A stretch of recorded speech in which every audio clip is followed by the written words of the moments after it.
আসসালামু আলাইকুম রহমতুল্লাহি ওবরকাতুহু। সম্মানিত দর্শক, পৃথিবীতে একটি তৃতীয় বিশ্বযুদ্ধ হবে এবং সেই তৃতীয় বিশ্বযুদ্ধ নিয়ে বহু কাল আগের থেকে জ্ঞানী বিজ্ঞানীরা নানা রকম সেই যে প্রেডিকশন সেটা করে গেছেন।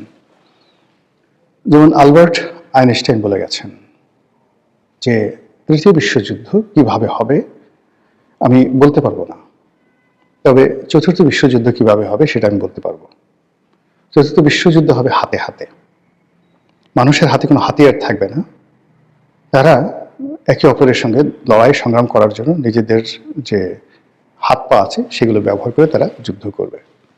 ইট মিনস তৃতীয় বিশ্বযুদ্ধ মানুষকে অতি প্রাকৃত জগতে ফিরিয়ে নেবে। অতি প্রাকৃত বললাম এই কারণে যে মানুষ যখন প্রথম তৈরি হয়েছিল আশরাফুল মাখলুকাত হিসেবে, তার একটা মানুষের সুরত ছিল। হয়তো পোশাক ছিল না, হয়তো লঙ্গ ছিল, কিন্তু তার একটা মানসিক সুরত ছিল এবং মানুষের বুদ্ধি ছিল। কিন্তু তৃতীয় বিশ্বযুদ্ধ যদি হয়, সেখানে পারমাণবিক বোমার আঘাতে যারা সার্ভাইভ করবেন তারা সবাই বুদ্ধিহীন হয়ে পড়বেন, সারা শরীর তাদের ঝলসে যাবে, বিকৃত হয়ে যাবে তাদের চেহারা, এবং বহুদিন পর্যন্ত রিপ্রোডাক্টিভ হেলথ মানে সন্তান উৎপন্নের ক্ষমতা থাকবে না। গহীন অরণ্যে কিছু মানুষ, হয়তো আমাজনের জঙ্গলে কিছু মানুষ বেঁচে থাকতে পারে। তো এরকম একটা সম্প্রদায় থেকে একটা পরমাণু বোমার আঘাতে ক্ষত বিক্ষত পৃথিবীকে শীতল করতে হয়তো কয়েক লক্ষ বছর চলে যেতে পারে। আর সে কয়েক লক্ষ বছর পরে যে নতুন একটা মানবের তৈরি হবে, তাদের চেহারা মানবের মতো থাকবে না, অমানুষের মতো হয়ে যাবে। তাদের চেহারা শিম্পাঞ্জির মতো হয়ে যাবে, বানরের মতো হয়ে যাবে, বন মানুষের মতো হয়ে যাবে। এবং তারা যখন একে অপরের সাথে দ্বন্দ্ব এবং সংঘাত করবে, সেই দ্বন্দ্ব এবং সংঘাত করার জন্য মানে পাথর তুলে বা একটা লাঠি তুলে আক্রমণ করার জন্য যে বুদ্ধি দরকার সেটাও তাদের থাকবে না। ঠিক এই কথাটাই আসলে আলবার্ট আইনস্টাইন তার বক্তব্যের মাধ্যমে বোঝাতে চেয়েছেন। এখন যেটা বলছিলাম যে তৃতীয় বিশ্বযুদ্ধকে কেন্দ্র করে নানা রকম কথাবার্তা ধর্মের বাইরে হচ্ছে। তো এই যে আমরা হযরত ঈসা আলাইহিস সালামের কথা বলছি, তিনি আসবেন, ইয়াজুজ মাজুজের কথা বলছি, তারপরে আমরা বলার চেষ্টা করছি যে একটা সময় দাজ্জাল আসবেন, দাজ্জালকে দমন করার জন্য ইমাম মাহাদি আসবেন, ইত্যাদি আরো অনেক কিছু। এখন এই যে যা কিছু হবে, এই সব কিছুর সঙ্গে আসলে তৃতীয় বিশ্বযুদ্ধর ঘটনা জড়িত।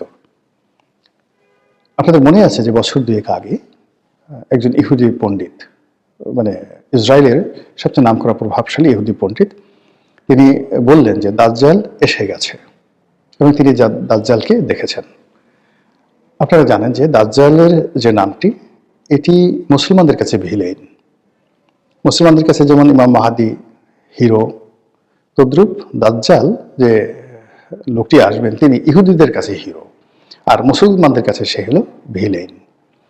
তো এনিওয়ে এই কথাগুলো বছর দুয়েক আগে খুব আলাপ আলোচনা হতো, ঠিক করোনার আগে আগে বা করোনার পর পর। তো সেটার ধারাবাহিকতায় হঠাৎ করে ডোনাল্ড ট্রাম্প ক্ষমতা আসলেন। ডোনাল্ড ট্রাম্প ক্ষমতা আসার পরে অনেকগুলো ঘটনা একেবারে তোলপাড় করে ফেলে বিশ্বকে। আমরা দুটো যুদ্ধ, একটা যুদ্ধ এখনো চলমান, সেটা ইউক্রেন এবং রাশিয়ার যুদ্ধ।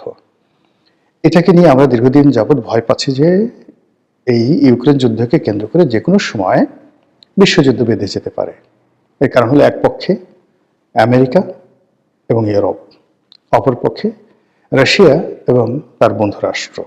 উভয় রাষ্ট্রেরই বা উভয় জোটেরই পরমাণু শক্তি রয়েছে, অর্থনৈতিক ভিত্তি রয়েছে, এবং তারা এই পৃথিবীকে এই মুহূর্তে ডমিনেট করছে।